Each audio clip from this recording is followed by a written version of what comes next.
What's good, y'all? It's your boy Untamed.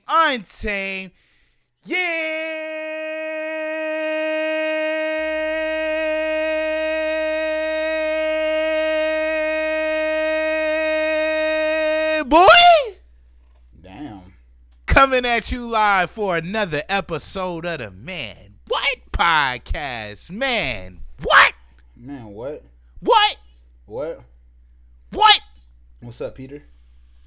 You already know what's going down. It's your boy BP Untamed. I'm coming at you live with my favorite co-host, Khalil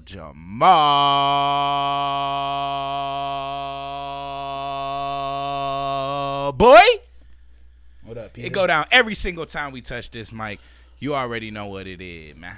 You know what it is. You know what it is. How you feeling, man? I'm feeling good, Peter. How you doing, How is Peter? you? I'm doing good, Peter. How is you doing, you? Peter? I'm doing well, Peter. How you good, doing, Peter? I'm doing good, You feel me? I All want right. to take this time right Yes, now sir. Yes, sir. to go ahead and thank all of the new fans. We almost at 200 subs on YouTube. Damn. Go ahead and clap it up for that. Clap it up Damn. for that. Clap it up. Clap it Round up. of Clap it applause, up. round of Clap it up. applause. We almost at 200 subs. It may Damn. not be nothing to you, but to us it Damn. means everything. You know Damn. what I mean? Shout out everybody on TikTok. Shout out Yes. everybody on Instagram. TikTok. If you don't follow us already, go ahead and follow us at Man What Podcast. We drop two Yes. times a week, every single Yes. week. Every And week. we going to entertain, you know what I mean? Yes, Shout out sir, to Gam Peter. Gam. You know she love us. Yeah. You know she want up us. Yeah. Nah, she don't. Gam Gam don't want to do that. Gam Gam Nah, just want to Gam. make us something to eat. You know what I mean? Yes, but your sir. aunties, your sister, yeah, I missed her. You know what I mean? But anyway, y'all make sure y'all go hit that like, comment, and subscribe before we start the show. Yes, It's sir. going to fuck down tonight. We got Yes, a good sir. ass pod for y'all. You ready to rock and roll, man? Yes, sir, Ski. Come on. Hey, So man. what we talking about today, Mastermind? Man, look. If y'all didn't know, Khalil comes up with all the docket. So I don't Yes. be knowing nothing. I just talk my shit. You feel me? Yes, sir, Peter. Yes, sir, Peter. But look, the first thing we're gonna talk about is obviously the most popular news of the week. Come on with it. The presidential election was this week, and we have a winner. Donald Trump is going to be the 47th president. He's going So to be we the making president America for- great again, Grandpa? We making So America look. great again, Grandpa? Yeah, so he had That's obviously crazy. the presidential election against Kamala Harris, and he won. And Of course what he won. Who the what fuck thought he wasn't gonna win? Hey, I mean, a lot of people have faith that Kamala could pull it off. Hey, well, I'ma tell them people, if you really thought Kamala was gonna beat Uncle T, you out of there, man. You I'ma out of keep it there. 100. You out of there. You I'ma know what I keep it mean? a- I'm not much for the politics. Yeah. You know what I mean? I'm not really a political guy. Yeah. You know, so I didn't really care who won. But in the back of my mind, I knew T was gonna win. Come on, man. Come on, Yeah. man. Come on. He was already president. What I don't understand about this whole presidential thing, right? Yeah. Bro, have you been on your TikTok lately? Have you seen all these bitches crying because Trump won, bro? Yeah, I've seen it. Like, it blows my mind that you're literally that you took your camera, right? You took your phone, you made sure it was at the right angle, and then you sat and you cried in front of that bitch. I don't believe nobody that cries on camera. I'm not gonna lie to you. If you sat your phone up. Hold on. I believe when Tyrese said, "What else do you want from me?" I feel like that was genuine. Nah, That was I genuine. believe Tyrese. I believe Tyrese. Tyrese. I You believe feel me? Free Tyrese from his fiasco. But this ain't that. Yeah. I'm talking about you bitches on TikTok. I'm talking about you bitches on Instagram. Yeah. You were sitting up there. You set your phone up. You licked your eyeballs. Right. And you sat there and you cried on camera about Trump winning. Talking about he's a racist, he's sexist, talking about he's all of these things, right? Why? Why? I feel like a lot of y'all was really gonna vote for Kamala just because she was a woman, just because you didn't want to see Trump win.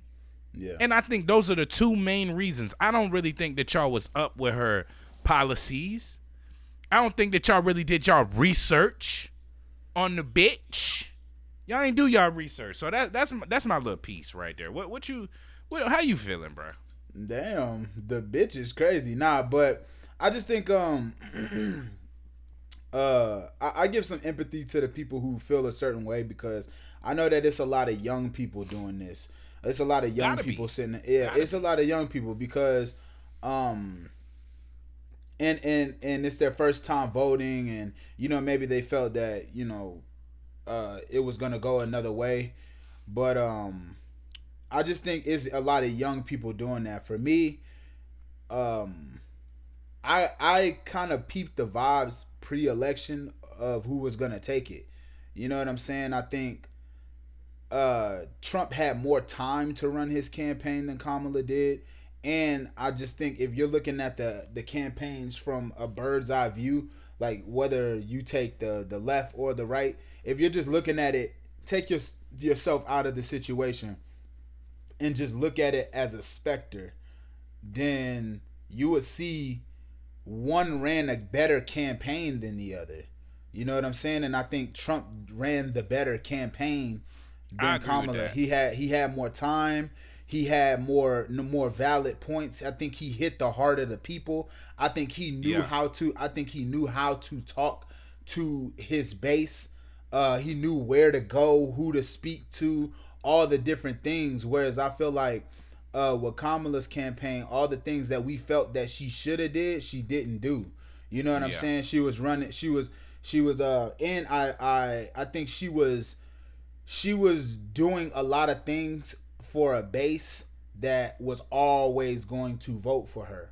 She wasn't venturing out trying to get a new base of people. I think when you bring out the Megs and the Glorrillas and get the Beyonce endorsement, you're really leaning heavy into the black woman vote, which by all means, I understand that campaigning for your people, but the realistic side of that is that to win an election, you have to touch outside of just the people that are the most popular in your campaign. You know what I'm saying? If you were selling the album, then you would have did good. But this is not that. This is like this is a presidential election, so you have to talk to a wide base of people. And I think when Kamala spoke, she just came off as very disingenuous to people. And I'm not saying she could have meant everything she said, but the way she came off to people, it didn't really speak to them outside of her base.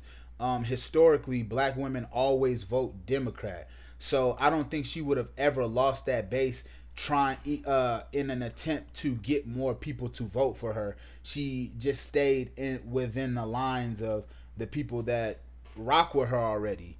And I think there was just a big, like, if you look at the total amount of votes, she had like 65,000. Trump had like 65 million. Trump had like 72 million, like in terms of the popular vote. So Trump even had a better popular vote. But if you add that number up, that's not even, I don't even believe that's half of the people in the US. So there were just a lot of people. Yeah, there was just a lot of people who weren't even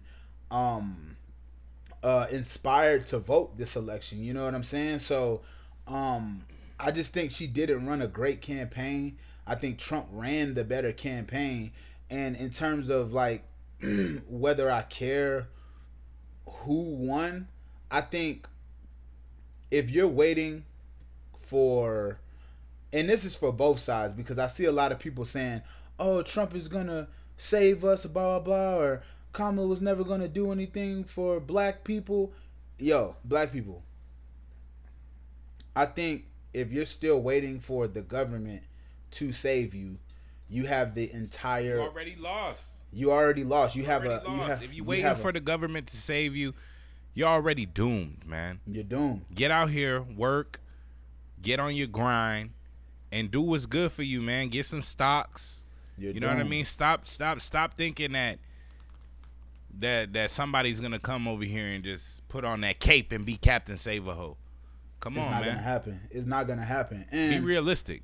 it's not gonna happen. And again, I think when you run like what Kamala did, like I see a lot of the women saying, "Hey, he's trying to take women's rights away for abortion." Look, I understand that women should, and I believe that women should have a safe way to handle that in terms of their medical, I guess, what is it? Not, I don't want to say problems, Yeah. but there should be a Yeah. safe way for you to do that. But it's such a low percentage of people that do that I don't think it's the smartest thing to run a campaign on. Because Or they could just stop fucking having unprotected sex all the time. Stop getting with the drug dealers and people that you don't want to have a baby with. How about that? yeah, How about or that? that, and there are a lot of contraceptives. Stop in being terms sex of- workers. There's a lot of contraceptives in terms of how to prevent pregnancy. Use So- a condom, you dummies. Use a condom. Stop So- getting out here complaining that he gonna take that right away. You know what I mean? I mean, it's your body, your choice, but Right. you also And have the choice to not have sex. That is true, but also I think it's just not the smartest thing to run a campaign on, because you're talking to middle America, who a lot of middle America have Christian values. They don't believe in that. You're talking to men who it just doesn't, like, it doesn't, even though we empathize or we sympathize with people having safe health care, it's just not something we can totally relate to, because men don't deal with pregnancy. You know what I mean? That's a woman thing. You know what I'm saying? So I just think she didn't run the smartest campaign in terms of how she how she presented problems and then came up also with the solution to them. So again, I just seen the vibes early, like Trump supporters were there for their guy. You know, they're there, and I'm not saying Trump is a better option. What I am saying is that he ran the better campaign. You know what I'm saying? So, like, I just think you have to look at it from a people's problems perspective. The biggest problems that people care about in the country is they think the economy is shit. They want to make more money. Two, they feel like a lot of the other side is immoral. You know what I'm saying? Like, they feel like these people want to normalize sex changes. These people want to get God out of the picture. Like, you got to look at people's values. They value money, they value their religion, and they value the kids not being sexualized. Yeah, and during Trump, during Biden's campaign, I feel like a lot of that shit was pushed.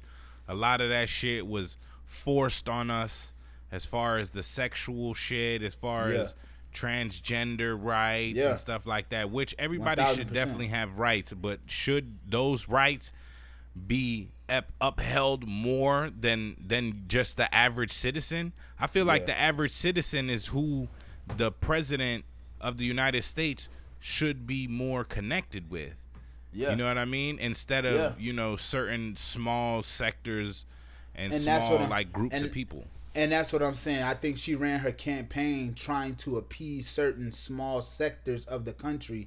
But it's like there's a bigger world than just what you're seeing on Twitter, what you're seeing on Instagram, or what people are posting on TikTok. It's a way bigger country out in the world than that. Like, and there's a lot of people that still value church. There's a lot of people that still value the economy becoming better. There's a lot of people that still value the innocence of children. So, whether you feel like the other side is racist or not, and there's definitely racism on the other side, but I think in terms of that, racism is something that black Hispanic, Asian, a lot of people have learned to deal with, so they're okay with. I'll be honest. I feel like we're okay with a little racism. What we're not okay with is, and this is for both sides. I feel like what your average person is not okay with is being broke. They're not okay with kids being sexualized, and they're not okay with people trying to talk about their religion or their belief in God. These are three strong beliefs that people have, and if your campaign isn't presenting these in the right manner, people are gonna be off of you, and if you, especially if you come off as disingenuous. So I just think, and that's how I feel like Kamala did. Like Kamala really came off like fake almost. You know what I mean? She tried to pull the black card. She tried to garner all the black people to rally behind her. But in doing so, I think a lot of people saw through that shit. You know, a lot of people are mad that Trump won, but if you're really mad, look at your brother. Look at your sister. Look at your mom, your auntie. They voted Trump. They voted Trump. I know you don't want to believe it, but they voted Trump. You know why? Because they don't want another fake-ass president. Trump, though he's edgy, and though he's hated by a lot of people, I feel like the silent majority of people that don't express how they really truly feel, those are the ones that actually voted Trump. And like I said, they're the majority of people. And on top of that, I feel like a lot of people trusted Trump because of the fact that all his shit has been put on Front Street. You know what I'm saying? The fact that he had that case, the fact that he was convicted, the fact that he can't really do anything without people trying to expose him in a way where it's like there's still a lot. I feel like the country felt like they didn't know about Kamala. There's still a lot that people felt like she was hiding. You know what I'm saying? Whereas like with Trump, people felt like, oh, at least we know this. Like it like a lot of people thought it was a pick between the two of the lesser evils, but really it was a pick of more so of like, who's the demon you know better. And I think people went with who they knew. Like, we don't, like, even though she's been in office the past 4 years, like, I think one of the biggest critiques of her is like, yo, where is Kamala? After Joe Biden got elected, she was more of a silent partner. She was a silent partner. And then she just came out and wanted to become the president of the United States. I'm not going to lie, bruh. I think once that bullet whizzed past Trump's ear and he got up and he did that signal, he won. That's it. Yeah, that's 1,000%. It. Trump has a better story. 1,000%. Trump has a better story. 1,000%. And history is written by the winners. And I'm telling you, Trump's a winner. You have to read the values. Read the values. Run your campaign on values that people care about. Like, there's not enough people who care about unfortunately, there's not enough people who care about abortion. There's not enough people who care about trans rights. There's not enough people who care about racism, really. To be honest with you, like, we've seen that time and time again, that people don't really care about these things as much as we would like them to. Trump ran his campaign on things that people care about in their day-to-day lives, bruh. Like, and I think that's why his campaign was victorious over Kamala's, bruh. He ran a better campaign. I'm not saying he's a better person. I'm not saying that he's the guy. I'm not saying that she's a bad person. Like, I don't know much about her. I don't really know much about Trump. But what I'm saying is, if you're looking at this from a bird's eye view, one just ran a better campaign than the other, and that's why it happened the way it happened. I agree. You know, but I agree. I do think that's enough political talk today, because we got a lot of music to get to, man. Come on, let's get to the next topic, man. Nah. Congratulations, Trump. Congratulations, Kamala, for running a great campaign. Yeah. You know, and like I said, I'm not really a political person, so I really didn't care which one won. I just wanted to make sure it did not matter to me that the best person won, and like I said, we've seen Trump. Hey, We've seen what he did. He had the scroll economy down. booming. You Huh? could scroll down on TikTok and see what I said about voting. So you know what I'm saying. I'm not repeating it again. But like I said, it didn't really matter to me who won. You know what I'm saying. So Yeah, we've it seen is what Trump. it We're is. used to Trump. And like I said, when he was in office, he did have the economy booming. The price of milk wasn't $6 a gallon. The price of cheese wasn't $32 a block. Like, come on, man, we got to get the economy back stimulated. I'm not gonna lie, I was up when Trump was in office. You know what I mean? And Yeah. and what I will say is, anybody that deals with stocks, anybody that deals with crypto and all that shit, you Hey, seen it. You hey, seen it. look, As soon as he was announced as the winner, I'm gonna keep it everything 100. in the green, baby. I'm gonna keep it 100. Everything in the green. Hey, look, my Bitcoin going kind of crazy right now, bro. My Come Bitcoin on, going man. kind of Stocks crazy went up right immediately. So that's at this point in my life, that's really what I'm the most worried about. Where Yeah. my dollar is going, and Yeah. if it's valuable or not. And I feel like with Right. Trump in presidency, the value of our stocks and our money is more. It's just in a better position. You know what I Right. mean? Right. So Right. that's really what I cared about the most. For sure. So For shout sure. out both of them. It was Yes, a good sir. race, but Kamala, sir. you lost. You lost, Yes, baby. sir. Sorry. Yo, so the Grammy nominations were announced yesterday. And Okay. leading the pack overall is Beyonce with Cowboy Carter, 11 nominations. Of course, that's because Jay-Z got on a big stage and said, "Look, why hasn't my wife won Best Album? Yeah.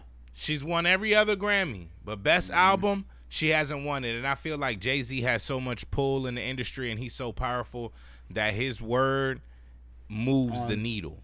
So on that's top why I of feel like Beyonce got so many nominations on well a country album. that on top of the fact that she did a country album, and it's Jay-Z's word as well as Beyonce's pull as well, because they both are just super super powerful. So when he gets on that stage and says that, on top of her pull, on top of her making a country album, yeah, Not to it was mention though, Beyonce makes great music. You know what I'm saying? I'm not of saying that course, she's not deserving of these of course, nominations, because of course she is. Come on, it's Beyonce. Like, we're all of Beyonce course, fans, whether of you want course, to say it or not.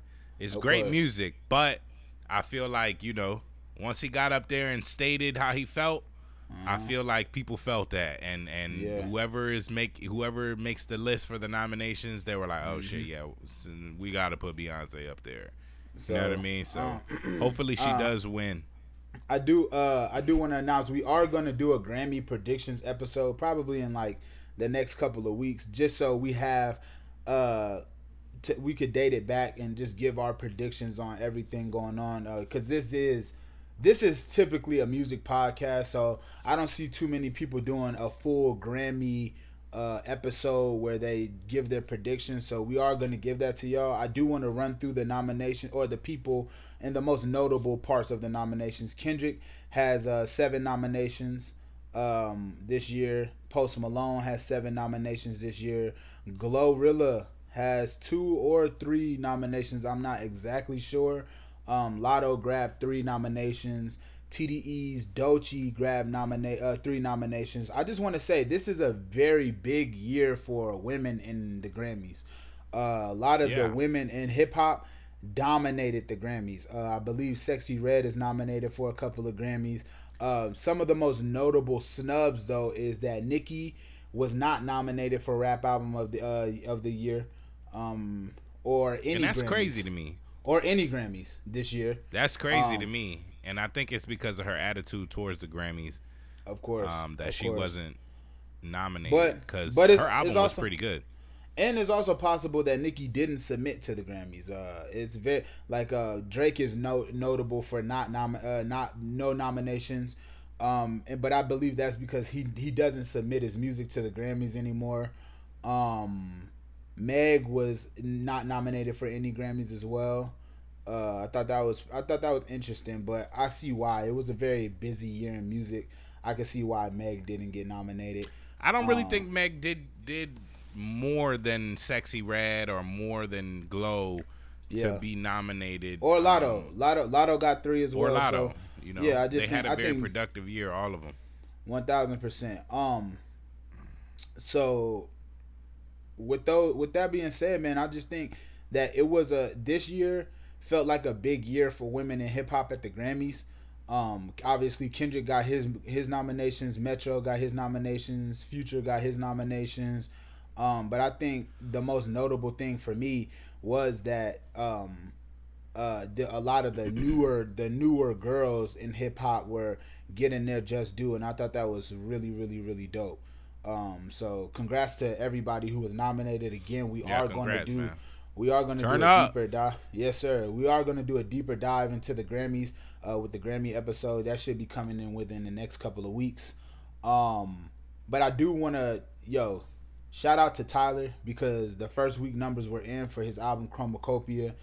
300K first week, 160K second week, and it's going for a third week at number 1 with, I believe, 120,000 copies. It is now sold over 500,000 copies. So shout out to Tyler. That's fucking amazing. Amazing. It's really good, and it's crazy because a couple of maybe last pod or the pod before that, we were saying like, that his music isn't like mainstream. I mean, it's mainstream, but it's like for a specific listener. You know what I mean? Here's the thing with Tyler. Like, you don't typically hear him on the radio or anything like that, but he still sells music. Tyler is more popular than his music, so he's a mainstream artist. But I don't think he makes mainstream music, which is dope because it does still equate to sales for him. I think Tyler is one of those artists who also is so good at selling product. It's like we said with the bundles last year, right? When you sell your album with a piece of product that is attached to your artistry, you're going to be able to sell a lot of it. And I think a lot of the music that Tyler sold was the vinyls, the merch bundles with but the thing is, these aren't just bundles where you're buying a $10 thing or a $20 thing. His fans are really invested. The cheapest bundle I've seen on Tyler's website for Chromacopia is $75. Like $40, I believe, is the hat. $75 is the hoodie or the shirt, and then there's an $100 one for like the for something else. But like I said, his lowest price point is $40. You know what I'm saying? So he attached that to his artistry, to a piece of the album that people can take, and it worked for him, y'all. It worked for him. Tyler's never done these type of numbers before. It's super dope to see. He only had 4 days of tracking. So to me, I think, one, that Monday drop was genius. 2, having all your shit together prior to the release was genius. And he's seeing the fruits of his labor. I think a lot of people can learn from what Tyler did with this drop, because he did it right. He did it right. Like, this is how you fucking roll out an album. This is how you drop an album. This is how you set yourself up for success. A lot of people think they can just come back with music and they're gonna be good. That's just not the way the game is played anymore, y'all. It's not. So shout out to Tyler. Yeah, shout out to Tyler. To be in the game this long and to have been putting out music, just like you said, every other year, every 3 years, you know what I mean? And to still be able to elevate and still be able to, like, for this to be his highest charting, his highest selling first week album, that's such a feat, you know what I mean? Yeah. Especially if you really think about it, the past 2 years before his last album, Tyler wasn't really that visible. I mean, he did a couple of interviews on remember when he was doing those interviews when he was basically popping his shit. Yeah. When he went on that press run and he was basically like, I'm people try to say that I'm not a rapper, but like I'm better than you type shit. You know what I mean? Yeah. So 1,000%. For him to get up there and sell that much, man, that's crazy. 500,000 already. He's already gold 2 weeks after his album. Like, 1,000%. bruh, I know shout out to Tyler. I know he's over there just ecstatic and happy. That I think that this album was. I think he was trying to gauge where he was at. You know what I mean, as far as his career, and I think he proved to himself that he's still a valuable artist, still mainstream, and still able to sell and make music that people connect to.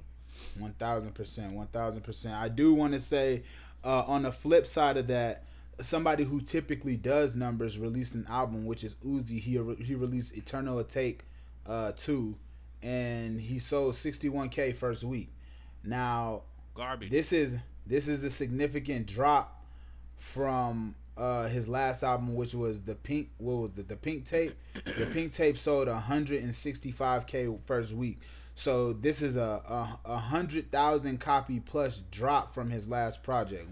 I think people are off Uzi as far as like, because a few years when he dropped Eternal to Take, we were coming off that SoundCloud era. He still had a core fan base, and I feel like his fan base has grown up. You know what I mean? And they're expecting growth within his music. Not saying that the album was bad, but it like still has the same type of sounds. Like his sound is so strong that it kind of sounds like every time he makes an album, it kind of sounds the same as the last album, like just different cuts of the same type of music. And I think that really hurt Uzi, especially in a time 1,000%. where a lot of artists aren't selling as much. I think Uzi has been plagued by that too, because he took so much time off. He wasn't really visible in the last years. And also he didn't really do too much marketing. I feel like a lot of artists think that they're bigger than the program, and I don't think that that's the right way to go. Like, that's do exactly the marketing, do the is. interviews, do the press, go on Breakfast Club, go to Act, go to Joe. You know what I mean? Like, do the 1,000%. press run. And I feel like that's what really hurt Uzi. He didn't do the press run. He did go on Kai and did the stream, but I don't think that's good enough. Like, I don't think that's good enough when you want to sell a product. You just think that you're just so big and you're such a good artist that you don't need to come down here with the media and stuff like that. And I just think that it really takes a toll on a lot of artists nowadays, especially the bigger artists that have sold 150K, 200K and stuff like that. They're too big-headed when it comes to music, and they think that they don't have to come mingle with the media, and 1,000%. They do. And it always shows in sales. And just do the right marketing. Roll out the album right. Like, give yourself. I didn't even know he dropped, bro. That's like, what I'm saying. On some real shit, I didn't even know he dropped. Like, this is the first time. Like, I knew an album was coming, but you're telling me it's out. Exactly. Like, what? I haven't even heard it. And has been out because it's been a week. Like, he got the first week numbers back. It's 61K. Yeah, I haven't heard it. That's the crazy thing. Like, I heard one song. I think yesterday I was in the car and I was listening to new music, and that popped up. And that's the thing. Like, come on. Where's the marketing at? You don't give yourself marketing. You don't give yourself a proper rollout. You just drop it, and that's the thing. That's a problem that a lot of artists make, because they're like, yo, I just want to get this music out. I just want to get this music out, and that's fine. But if you're talking about somebody who the first Eternal Take did 500K first week, 500K. Now this is a time where so to compare that to 60K is like, bro, you're falling off, and you're falling off. It was a gradual fall off. It was a gradual fall off, and on top of that, there's just been no growth or progression in Uzi as the artist. I can't speak to the man he is. I don't know him personally, but what I'm saying is, in terms of the artistry, I think the curtain has been open. Like, everybody's peeked behind the curtains, and they're like, oh, it's just this like weird shit going on. You know what I'm saying? Where you're being you're not being as vocal as maybe you once were. The like, we see how magic works now. You know what I'm saying? So it's like, we not really fucking with it. Like, and the music has taken a significant dip. So if you're not getting better musically, you're not getting better with your artistry, and we've kind of peeked behind the curtains and seen that it's just like this strange moves going on, then you're quickly gonna start to dip. Like 61K first week from 500 for the first Eternal Take is a drastic dip. There was no singles for this album. It was almost a surprise release. You picked the wrong week to drop. You dropped with Tyler. You know what I'm saying? Like it's just not. It just wasn't a good time to drop if you're trying to establish yourself as a big dog. You drop right next to another big dog. So, you know, he got railroaded. And way less. So I just don't think that a lot of people knew that Uzi dropped. I don't think that a lot of his core fans were notified that look, an album is coming. Yeah. And just utilize the rollout, y'all. Utilize the rollout. Roll out for a month, 2 months. Get on all these platforms. Start doing a press run. Get you some billboards in Times Square. Like, come on, build some type of anticipation for your music. It comes off, like, when they do that, it comes off like they don't really care about And fans are smarter than they. And the thing is, your average fan is smarter today than they were 20 years ago. Yeah. So they see the bullshit. They see the bullshit you doing. They see the games you play. You know what I'm saying? So games, they're not gonna fuck with you. The fact that Uzi sold 61,000 copies is crazy because we got somebody like Pusha who did 50 for his last album. Those are Pusha numbers. So the fact that Pusha was only 10K behind Uzi, who is a popular artist today, is crazy. It's crazy. I don't think Uzi is still the same amount of star level that he was before, bro. I think Uzi took a big dip. Not. A lot of people didn't hear from him in a few years, and that's what ultimately put the sales down. He wasn't doing 1,000%. Too many antics. It's like he took a time to chill, which is cool. Do what you want to do, but as far as like selling music, the thing it just wasn't. If you're gonna take a break, or if you're gonna do one of those things where you dip out and then you return with music, the artistry has to be there when you come back. Like every time Tyler leaves and then comes back, he gets better at something, whether it's the production, whether it's the lyrics, whether it's the presentation, whether it's the rapping. Like every time he comes back, there's something better. You know what I'm saying? Or or he takes his time and just like, you know what? I'm not making albums right now. This year, I'm gonna go to Paris and learn how to make fragrances or something. And then he's still working on music, but he's building his artistry up. So he's making that shit ironclad because he's perfecting his self in the world of product. Uzi is just like, hey, here's this collection of songs still. Yeah, and when people like Uzi do that, like especially at this time, I kind of sit back and be like, who the fuck do you think you are? Yeah. Like, who do you really think that you are that you're not gonna tell us about it? You're just gonna drop. Like, bro, you're not Drake, you're not Cole. You're not, you know Kendrick, what I mean? Like, and I think, and I think that a lot of these artists are getting too big headed with where they're at. Just because you're making money, which I'm sure you're millions and millions and millions up, Uzi. Yeah. But do you still care about selling us music? Do you care if we listen to it? I don't think you do. And that's the thing. I think artists get in their head because when you go outside, a lot of these people are fans of you, right? So it could feel like you're above them because they're like, Uzi. But at the end of the day, you're still of service to the fan. You're giving them fans. Yeah. You're giving them music. You're asking them to pay for your music, pay for your concert tickets, invest in you. You know what I'm saying? So at the end of the day, they might be fans of you and scream your name, but you're still at service to them. I feel like if Uzi would have did the bundle thing, like, and put out some type of artwork and hoodies and all that shit, I feel like he would have hit 100K, bro. He would have went crazy. But he didn't. He didn't have all that. Cause he has fans. Yeah. But he didn't mobilize them. He didn't mobilize them like a Nicki does, like a Tyler does, Kanye, blah blah blah. All these other artists. He did not mobilize his fans. He just dropped, and I think that ultimately hurt. And when a bigger dog come by, hey, sometimes you gotta push your fucking album back, nigga. Push that shit back. I don't think he had to push his album back. I think that he would have been cool selling 100K. I think we wouldn't have turned our nose up at him. We wouldn't have thought nothing. Nah, we wouldn't have. Slight of him. I think at the label, that number one means something. You know what I mean? Yeah, like for sure. But I think a number two is okay. I'm not saying that they're pushing for. Of course, they're pushing for number one.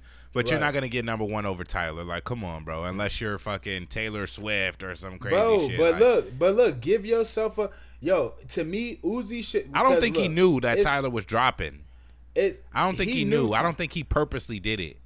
Bruh, Tyler been rolling his album out for the past couple weeks, nigga. Yeah, but he didn't know exactly which week he was gonna drop, bro. It's no way. I don't think he knew.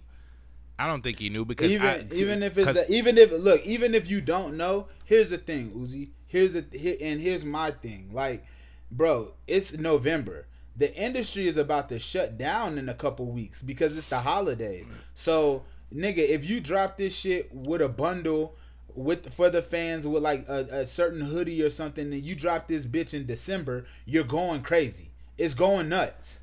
It is. I just don't think even that if you Uzi wait until enough. And that's my point. He didn't have the vibe. Like, he could have started making videos with a certain color and been a certain cartoon character or some shit. To like build mystique. Yes. But he didn't. He just dropped it. Just like here. Exactly, bro. And that's my point. Like your Uzi could have did more, bro. I 100% agree with that. Your average fan is smarter than they were 20 years ago. So you can't or even 10 years ago. Shit, 7 years ago. You know what I'm saying? Because of Instagram, because of TikTok, because like they know what PR is now, because they know what these certain things are. So you just have to treat this shit like you're of service to the fans. Once you start treating yourself like you're above the fans, that's when they turn on you. That's when they don't fuck with you. That's when they're like, oh, this nigga's big-headed now. Like, you're still of service to people. So you have to treat it like that. And when you treat it like, oh, I could just toss this out and it's gonna sell, it's whatever, like, that's when people stop giving a fuck. So, Uzi, I do think you dropped the ball on this, man. There are a few songs on there that I like. Like, I like Chill Bay. I think Chill Bay is a dope song, but I just think in terms of the rollout, you could have did way better.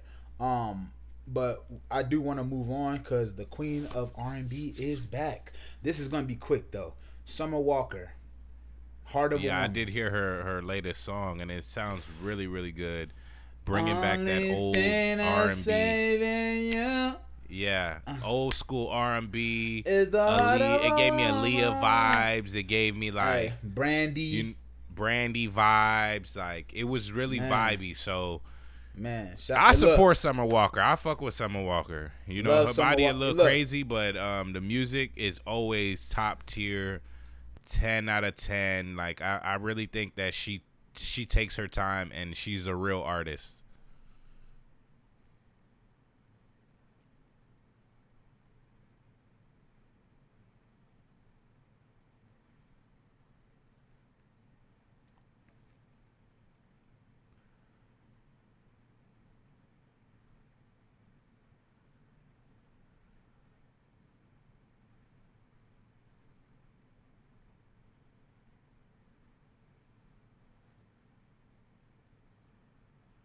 Yeah, I can't wait for her album. I know it's gonna be lit. We still love R&B, y'all. We still love R&B. Where the good R&B artists at? Everybody trying to be a rapper and shit. Everybody trying to go pop, and everybody trying to make country music now and shit. Come on, man. Bring the real R&B back. Can we hear some shit? What about the love songs? No, people don't love nobody no more. Y'all don't love nobody.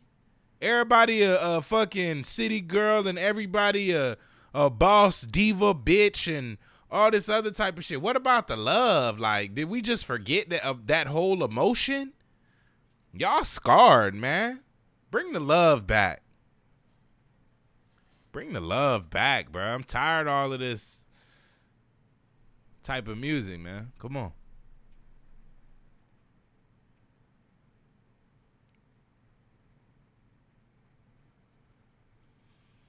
Read the tweet. What did he say?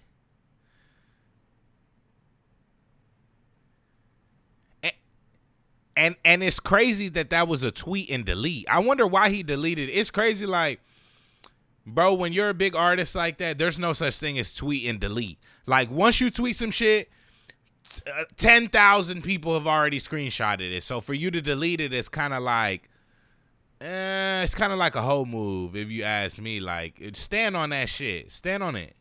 That's how I feel. Like, if you're going to come at Gunna like that, stand on it, which I don't think that he should do it publicly.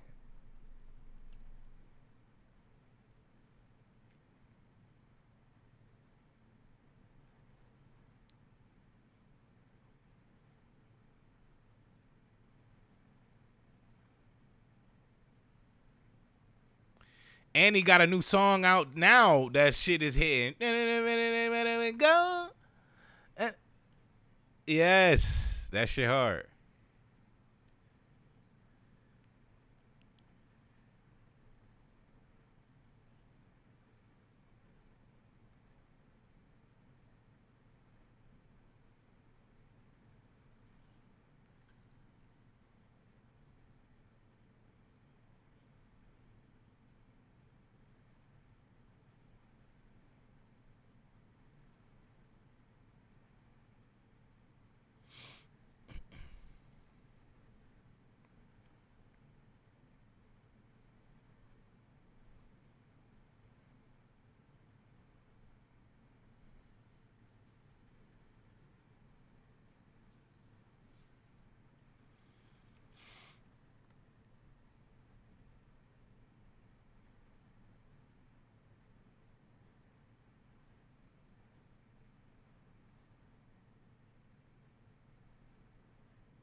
Yeah, I agree. I don't think it's gonna fare well for Thug to just come out right. Well, I guess he did, but he didn't. He still hasn't stood on it. I don't think it's gonna fare well for him to say "fuck Gunna." You know what I mean? He's still signed to you, and I think that the mystique of our Young Thug and Gunna gonna get back together, even if it's a fuck no from Thug's point of view, I don't think that he should come out and just straight up say it, fuck Gunna. He should let there be a certain, like, veil over the whole situation and handle that shit in private, because just as you said, we're still going to listen to Gunna, bruh. We're still going to listen to Gunna whether you say fuck him or not. You know what I mean? And technically, he been said fuck Gunna. You know what I mean? He told a lot of Atlanta artists not to fuck with him. He told Baby not to fuck with him. Future, Dirk, a couple of other artists, when he was in jail, like, basically, let's try to kill this nigga career, and it backfired. So I don't think that you should go against what's already popping. You know what I mean? Maybe wait for him to die down a little bit, then come out and speak your truth. But I feel like right now, first order of business shouldn't be fuck Gunna. You know what I mean? Like, first order of business should be getting that single out, getting an album together, putting that album out, and maybe put it in the music, but don't tweet it, bruh. Come on, who the fuck are you, Meek Mills? Are you Twitter fingers, bro? Don't tweet this shit. Put it in the music. That's where we want to hear it from Thug. If it's fuck Gunna, put it in a song so that Gunna can reply. You know what I mean?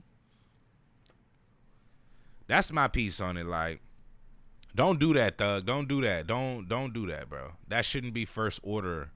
Fuck Gunna. Come on, man.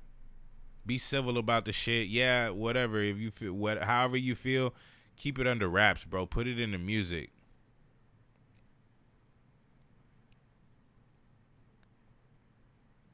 It could have been. It could have been. It could have been.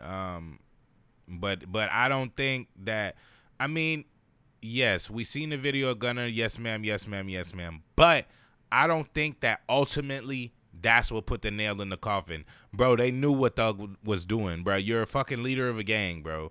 Like, let's stop. He's out now. Let's stop beating around the bush. You're the leader of YSL. It's a fucking blood gang.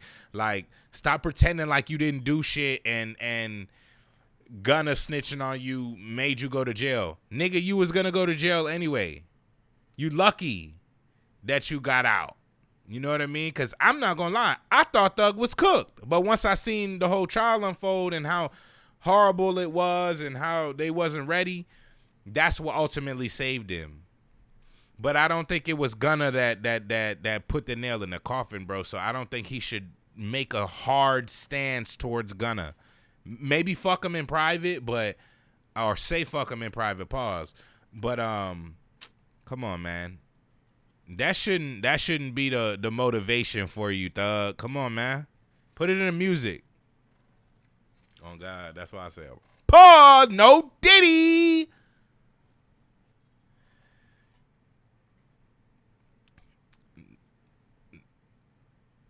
Nah, man, I ain't got nothing to say, man. Shout out Tyler, you had a great album, man. Uzi, Yaduki, Big T, Uncle T1, man. You feel me?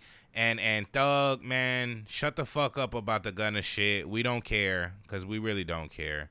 Like, just make music, bro. We don't care that you don't fuck with Gunna. We still gonna fuck with him. You already see it. So, come on. Oh, God, like, we don't care, Thug. Make music, bro. Fuck all that street shit. You see that a lot of rats is winning. Not saying it's right, but come on, man. Like, don't let that fuck up your rollout, bro. That's all I got to say about everything. Man, if you made it this far in the podcast, go ahead and hit that like button for me, man. Make sure y'all get on our Instagram, get on our TikTok. We're going up on both platforms and Facebook. Follow us at Man What Podcast. You know what I mean? Drop a comment. Let us know what you think about the podcast. Comment on the videos. If you made it this far, click this video to the left or the right of the screen just to continue your journey. We got so many episodes, so many topics that we done talked about. So, you know what I mean? Just show us some love. You know what I mean? It's your boy BP Untamed. I'm here with my favorite co-host, Khalil Jamal. It goes down 2 times a week, every single week. So if you locked in with us, stay locked in. You feel me? Shout out Gam Gam. We love you. Continue to support us. Put us on that big screen. Go take a shower. Listen to your music. Put us on that big screen and watch the Man What Podcast, man. Like I said, we love y'all. You know what I mean? We love y'all. We appreciate y'all support. Y'all stay tuned for the next episode of The Man. What? Now we really some of the youngest, newest, best podcasters out here. So y'all make sure y'all let us know how y'all feel in the comment section. Man, like I said, we done gave y'all an hour of our time. That's enough. We out. We love y'all. Peace.